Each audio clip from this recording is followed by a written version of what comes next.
তোমার মানা লাগবে না। অবৈধ প্রার্থী ঘোষণা। আমি স্থায়ী কমিটির মেম্বার, কেন আমার সাথে কেন এই জন্য আচরণ করা হয়েছে? এই পার্টির সর্বপ্রথম গ্রেফতার আমি। আমার সাথে কেন আমার না আরো নেতাদের সাথে বৈষম্য করা হয়েছে? অবৈধ প্রার্থী ঘোষণা মানি না, মানবো না। আমার যে সিনিয়র নেতা কে পার্টিতে না, এইটা অন্যায় করা হয়েছে। কোন প্রার্থীর কার্যকর্তা করা হয়েছে না, মানা হবে না।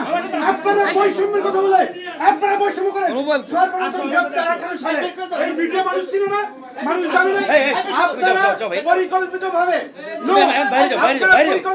সিনিয়র না, আমার গাজীপুরের তুমি বাইরে যাও, বাইরে যাও। আমার আশঙ্কা অন্য মানুষের আমি ঘোষণা হবে, আমি যাব না। আমার নেতাকর্মী গাজীপুর থেকে আসতেছে, আপনারা অবৈধভাবে এই সংগঠনের স্থায়ী কমিটির মেম্বার সর্বপ্রথম গ্রেফতার মাহফুজুর রহমান খান রাশিদ খানের সাথে ভিতরে যাবো কেন?